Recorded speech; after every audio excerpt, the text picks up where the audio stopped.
Bonsoir ou bonsoir, c'est toujours Hippo et on se retrouve donc pour la suite de comment utiliser Revit. Et donc on s'était quitté avec un carré, un rectangle de mur qu'on va supprimer très rapidement parce que c'est très moche. Voilà.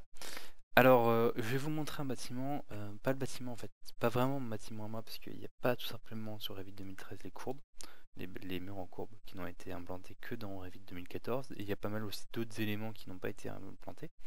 Donc je vous ferai une vidéo très particulière sur les murs courbes et tous les éléments que je trouverai pas dans Revit 2013. Voilà. Et donc du coup à chaque fois que je vous dirai CF Revit 2014, vous irez voir la vidéo sur tous les éléments de particulier de 2014.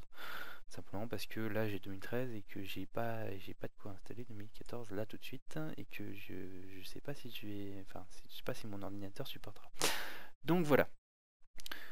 Donc vous pouvez supprimer les 4 murs à la con qu'on avait fait. Et là on va mettre. Voilà, alors je vais vous montrer juste un tout petit truc, un tout petit outil bien sympa. C'est le milieu de ligne, tout simplement comme un peu dans AutoCAD il me semble. Le carré pour les extrémités, le triangle pour les milieux de ligne. Merci, super, c'était bien pratique. Et celle-là encore bien pratique pour pouvoir aller faire le truc à 3 mètres. Parce que je vous rappelle que 3 c'est la moitié de 6. Super. Donc du coup, vous avez les deux restrictions, 3 mètres, 6 mètres. Voilà. On est parti. Tout simplement que c'est parti parce qu'on va faire des murs et que je vais vous expliquer surtout comment en fait gérer les murs. C'est-à-dire comment faire en sorte d'avoir des pièces et comment construire le bâtiment avec vos murs au fur et à mesure et pas comme un malpropre en dessinant des espèces de traits, hein.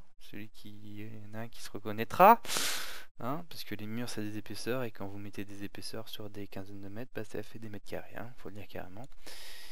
Donc, je vais commencer tout simplement en faisant ce que quasiment 99,9% de vous a fait. Non, je rigole. Je suis sûr qu'il y en a eu qui ont l'intelligence de ne pas le faire. C'est-à-dire commencer le bâtiment comme ça. Et moi, je sais que je vais atteindre à peu près cette distance-là. À peu près, hein, pas proche. À peu près pas proche. Cette distance-là. Que je vais peut-être raser ce mur. Ouais, celui-là, je vais le raser. Et que je vais m'arrêter avant parce qu'il y a mes chiottes. Voilà. Et que j'arrive à peu près là. Que je vais faire un mur en biais parce que je suis un sac. Et que là, ça va mettre ma salle de projection. Voilà. Donc bien sûr, vous avez fait votre plan avant, hein. Enfin, faut arrêter de penser que vite fait tout à votre place. Faut quand même que vous ayez fait une idée de plan et déjà au moins une idée de quelles vont être les pièces et quelle à peu près va être la taille des pièces que ça va prendre. J'ai à peu près parce qu'il y en a qui n'y arrivent pas. Voilà, à peu près ça, et puis ça tombe pas juste, mais c'est pas grave, on va faire un truc en biais comme ça, le profil est d'or. Je dis ça pour rigoler, bien sûr, surtout éviter de faire ça parce que c'est pas un truc à faire. C'est super chiant à mettre en place et c'est super chiant à construire. Hop, mur, toc, toc, voilà. J'espère que vous ne faites pas un truc de sagouin comme moi et que vous réfléchirez à deux fois avant de le faire. Ce qui me plaît pas, c'est que vous voyez, il considère que l'extérieur est à l'intérieur et que l'intérieur est à l'extérieur, étant donné qu'il met l'isolant à l'extérieur. Alors je sais que ça fait bien de mettre l'isolant à l'extérieur parce que maintenant on construit comme ça, mais moi je veux l'isolant à l'intérieur. Merci. Et je le voudrais sur tous les murs. Et je vais être obligé d'utiliser le petit bouton de reverse. Donc ça change l'orientation du mur, simplement parce que ça met votre isolant à l'intérieur à lui de le mettre à l'extérieur. C'est un bouton qui est tout bête et qui prend 30 secondes à utiliser. Voilà. Sachant qu'il faut que vous cliquez sur chaque mur, vous pouvez pas faire ça pour tous les murs. Parce que chaque mur est indépendant. Chaque bout de mur est indépendant. Toc, toc, toc, toc, toc, toc. Désolé, il est tard, hein. On verra l'heure. Toc, toc, toc. Ouais, puis c'est les jours de notre compo de maths. Et toc. Voilà. Ok, mais c'est qu'il est magnifique. Bon. Sachant cela, je vais vous apprendre comment on fait une pièce. Eh bah oui, parce que Revit, c'est ce que c'est qu'une pièce. C'est incroyable. Non, pas la pièce de 2 euros, c'est qu'une pièce du terme général. Donc, qu'est-ce que c'est que 4 murs qui entourent un élément vide qui s'appelle une pièce. Donc voilà, tout mon élément de pièce, en fait, l'outil pièce fonctionne de la façon suivante. Vous avez votre pièce qui est ici, d'accord? Donc vous prenez votre outil pièce, vous mettez votre pièce là où vous voulez la mettre, ok? Il vous marque pièce, puisque vous pouvez changer de façon en faisant faire un clic puis un autre clic, pas un double clic, juste un clic, un autre clic, parce que sinon vous allez éditer le truc de pièce et qu'on va appeler Expo. Voilà, pour la salle d'exposition qui est votre première salle. 844 mètres carrés d'exposition, ça fait beaucoup. Voilà. Alors comment je déplace une pièce? Surtout, l'outil pièce est formé de 2 éléments. La partie titre, d'accord, qui est là, que vous pouvez décaler par rapport à son élément de pièce, qui est en fait l'espèce de croix en biais, d'accord.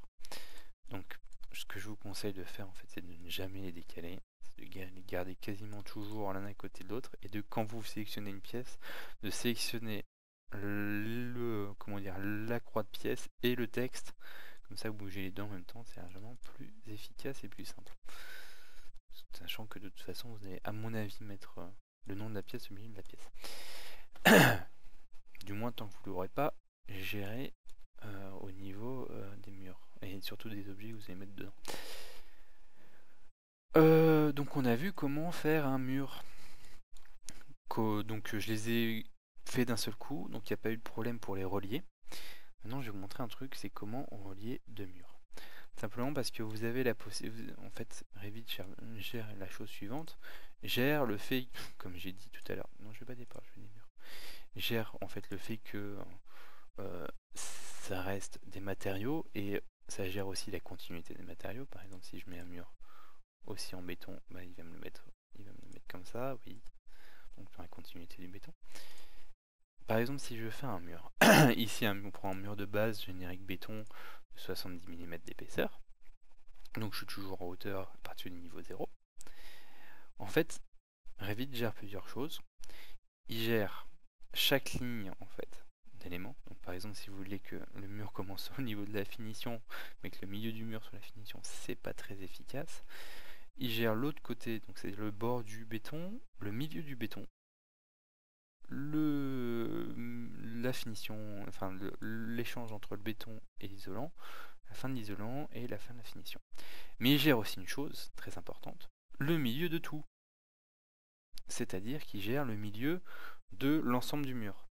C'est-à-dire que si vous avez un mur qui fait exactement la même épaisseur, donc par exemple je prends le mur qui est exactement le même mur, d'accord, mais qui est fait avec des parpaings, donc là il fait exactement la même taille. Normalement si vous faites ça, et que vous...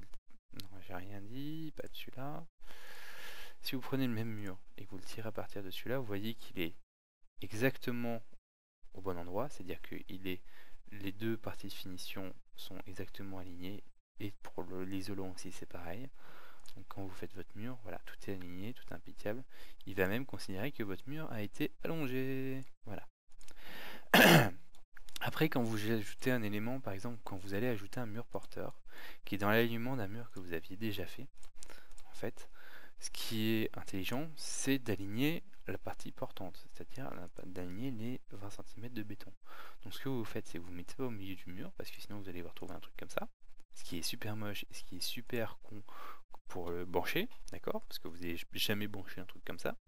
Par contre, ce qui est tout à fait branchable et ce qui est tout à fait intelligent de faire, c'est de se mettre au milieu de la partie béton. Donc vous mettez au milieu de la partie béton. Non, je voulais un mur droit. Je te jure, je voulais un mur droit. Vous mettez au milieu de la partie béton. Voilà, je suis à l'extrémité au milieu de la partie béton. Et je mets mon élément porteur. Et voilà, donc là vous avez votre élément porteur qui est dans la continuité. Sachant que pour brancher cette partie-là, a priori, vous allez mettre une Stabox et continuer à brancher après. Donc voilà, ça c'est comment placer des murs par rapport à d'autres murs.